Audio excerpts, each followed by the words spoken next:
everyone and welcome to Science Lab. The signs are happening because Lord Jesus Christ is coming. Every day we are looking at some of the signs that are happening around us. In this episode, we are going to see the signs in Israel. On May 22nd, 2020, Israel celebrated Jerusalem Day, the day when the East and the West Jerusalem was reunited as the eternal capital of Israel.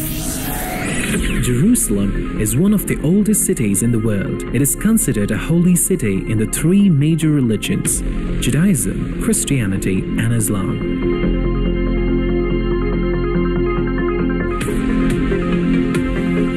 Jerusalem means the city of peace. But in recent times, the city is longing for peace.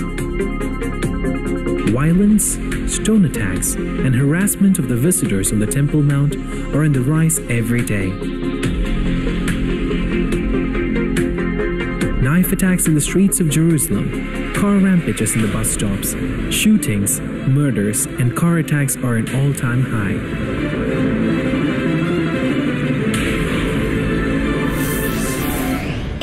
Of it, there is immense international pressure on the Israel government to divide the holy city of Jerusalem and give up the Temple Mount. Why the city of Jerusalem is the center of regional tension? What is so special about the Temple Mount? Stay tuned to know the truth. Jerusalem, the eternal city of the eternal living God. The very word is the symphony to the ear for all to whom the Bible is precious. At the heart of Jerusalem lies the secret, the holy temple on Mount Moriah, place of the Shekinah, the divine presence.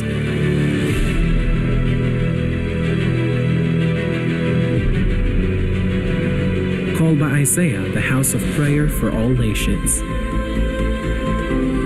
The first historical mention of Jerusalem is in the Bible in the era of the patriarchs.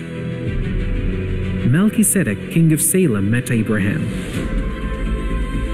After 14 generations, King David, king of Israel, captured the fortress of Zion, which is the city of David, and declares Jerusalem as Israel's capital. Known from that point on also as Zion.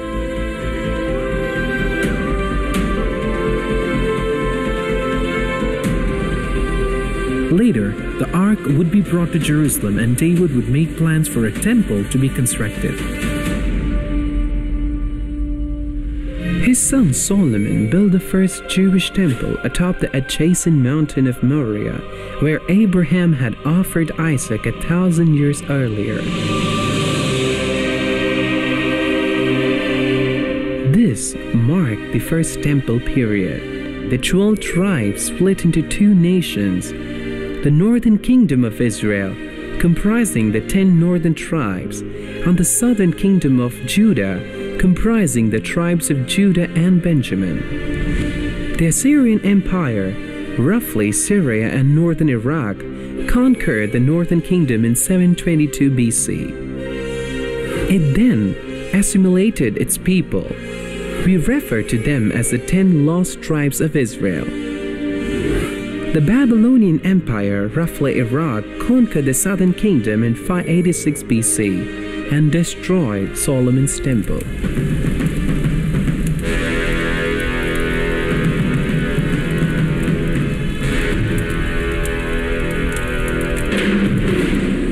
After the Persian Empire overturned the Babylonians, their ruler Cyrus the Great allowed the Jewish people to return to their homeland under Persian dominance.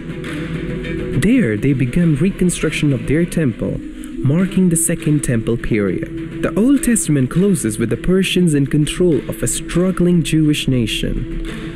Between Malachi and Matthew, the Greek Empire arose to prominence and sought to force Israel to adopt Greek customs and gods.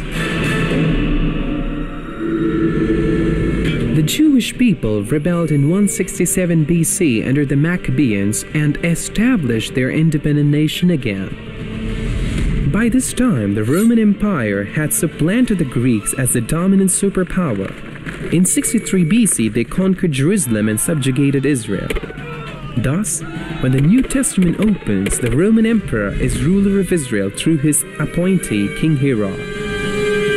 The Jews rebelled against their Roman masters in 66 AD.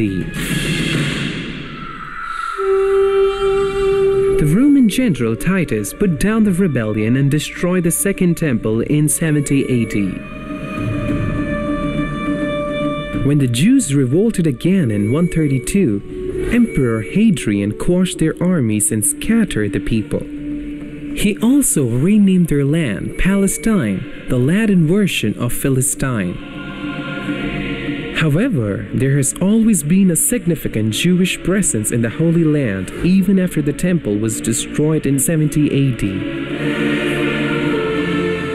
In 312 AD, the Roman Emperor Constantine converted to Christianity and legalized his new religion the next year. Thus begins the Byzantine or Christian era in Israel. In 637 AD, the Arab Muslim advance conquered Jerusalem and Israel. The Muslim era continued until the Crusaders liberated and ruled the land from the year 1095 till 1291.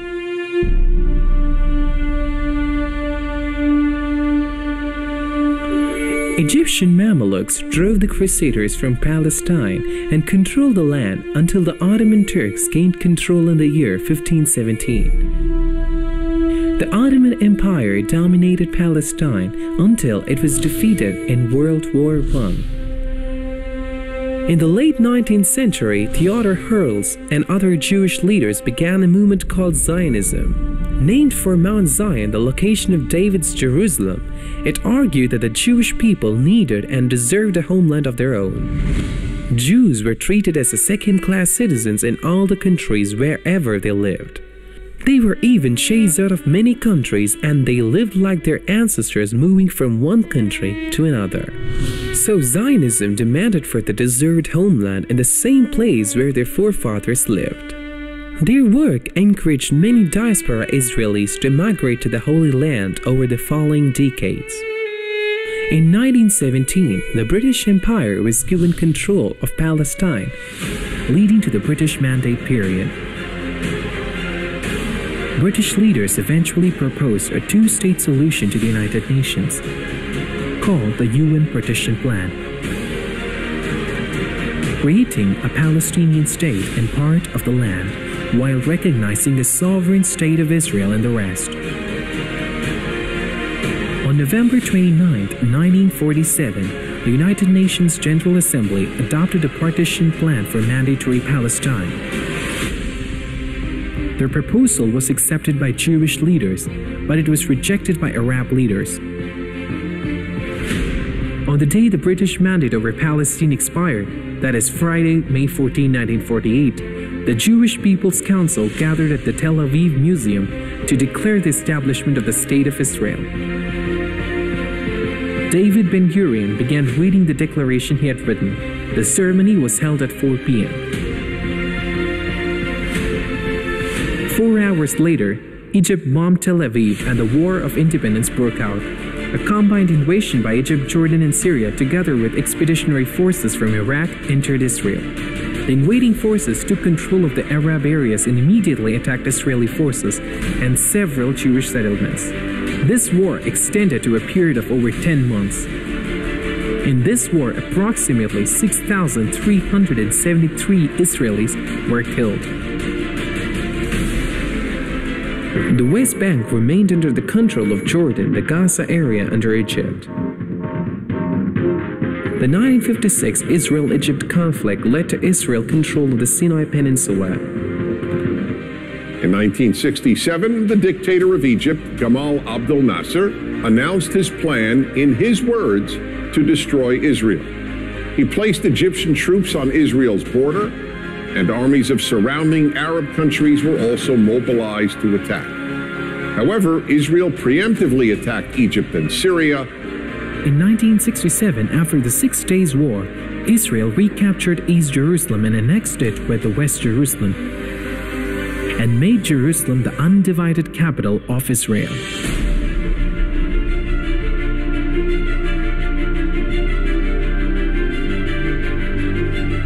The 1973 Yom Kippur War ended with Israel's victory and continued control of these areas.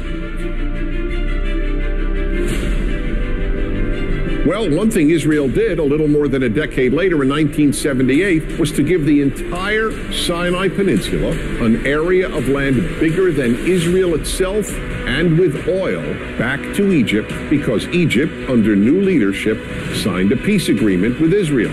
So Israel gave land for the promise of peace with Egypt, and it has always been willing to do the same thing with the Palestinians. All the Palestinians have ever had to do is recognize Israel as a Jewish state and promise to live in peace with it.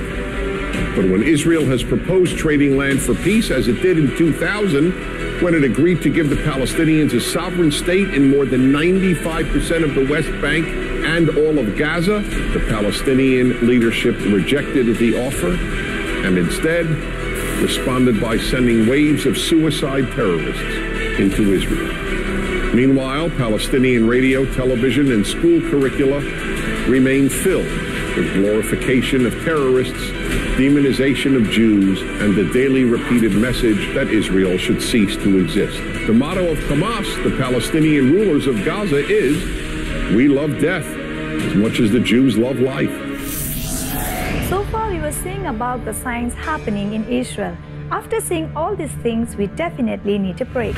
Don't go anywhere, we'll meet you after a short break.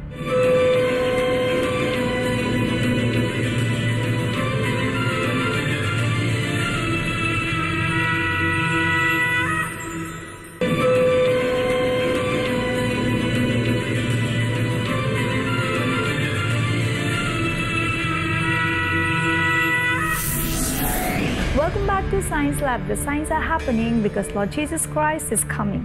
Before the break, we were seeing about the signs happening in Israel, and let's continue. Some claim that Jerusalem is an occupied city. They admit that once upon a time it was the capital city of the Jewish people, but they argue it lost the title some 2000 years ago. After it was destroyed and its Jewish inhabitants were exiled, and they say in 1967 the Jews showed up and took Jerusalem for the Palestinian people. So, in that case, why does President Donald Trump want to move the US Embassy to Jerusalem? Here are some more truth about Jerusalem and the Jewish people. Jerusalem was the capital of the Jewish kingdom established by King David 3,000 years ago.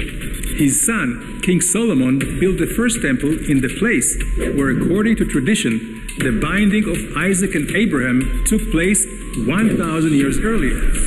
The Babylonians destroyed the temple and exiled the Jews, but the Jews quickly returned. 500 years later, the Romans destroyed the second. But did that end the Jews' connection to Jerusalem? The answer is a resounding no. In the 2,000 years that followed, empires came and left, conquered, colonized, and occupied Jerusalem, never turning it into their capital. While the Jews, Jerusalem's indigenous people, continued living in and returning to Jerusalem despite the hardship and danger involved. Over 1,000 years ago, the Arab writer Muqaddasi complained that the Jews constitute the majority of Jerusalem's population. Jews remained a majority also in modern times, as documented by the British Council in 1864. And Jerusalem was always the center of Jewish life, even for those living far away in the four corners of the earth. Special fast days and rituals mourn the destruction of the city, and daily prayers express the hope of a full return. In Islam, a religion which was established only 1,400 years ago, Jerusalem was never as holy as Mecca or Medina. In fact, Jerusalem isn't even mentioned in the Quran. Compare that to the 669 times Jerusalem is mentioned in the Hebrew Bible. Even Muslims on the Temple Mount turn their backs on Jerusalem and face Mecca when they pray. Whether in America, Russia, Iraq, or Iran, the direction of prayer for Jews has always been Jerusalem, the uniting force and the heart and soul of the Jewish people. So what really happened in 1967? First of all, there was no Palestinian entity. In 1948, Jordan conquered the eastern part of Jerusalem, dividing the city and expelling the Jews, destroying their homes, synagogues, and cemeteries. Western Jerusalem was re-established as Israel's capital, while Jordan's capital remained Amman. Then, in 1967, in a war of self-defense, the Jewish state liberated and united its historic capital city. What has happened since then? Israel has returned Jerusalem into a vibrant city and a house of all nations, establishing the freedom of worship to all peoples and religions. So, why does President Trump want to move the embassy to Jerusalem? The real question is, why did it take so long? There are 22 Arab states in the world stretching from the Atlantic Ocean to the Indian Ocean, and there is one Jewish state in the whole world, but Israel is often under attack. The Israel-Palestine partition plan comes to crossroads when it comes to who holds the old city of Jerusalem, especially the Temple Mount.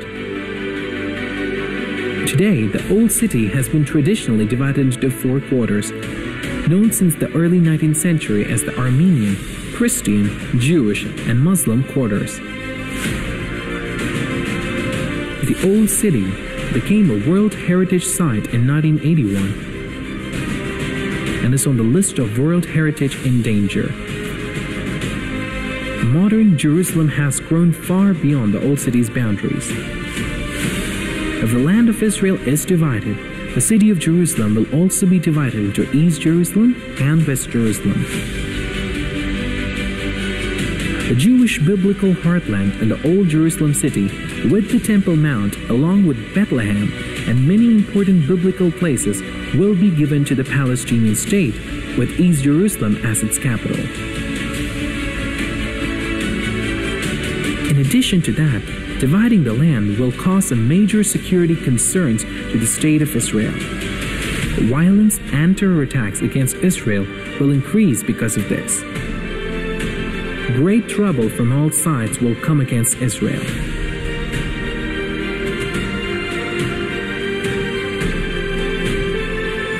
Behold, I will make Jerusalem a cup of drunkenness to all the surrounding peoples, when they lay siege against Judah and Jerusalem. And it shall happen in that day that I will make Jerusalem a very heavy stone for all peoples. All who would heave it away will surely be cut in pieces, though all nations of the earth are gathered against it. We are watching the Bible prophecy come true in our lifetime. Israel is the Lord's timepiece and Jerusalem is the apple of God's eye. Close watch at Israel and Jerusalem shows that we are living in the last days. It is also the city of the great King. When the Lord Jesus Christ comes again as the Prince of Peace to rule the whole world, He will rule for 1,000 years from Jerusalem on the throne of King David, the King of Israel. Before we end the show, we would like to ask you a question. What is the meaning of Jerusalem? Option A, City of Songs. Option B, City of Peace. And Option C, City of Bread. Send us the right answers to sciencelab@angeltv.org. If you have missed any of the episodes, don't worry, you can watch it again in a Science Lab YouTube page. But don't forget to like, share and comment on the video. And also ask your friends and relatives to watch the Science Lab so that they will know that we are living in the last days. Remember, signs are happening because Lord Jesus Christ is coming. Maranatha.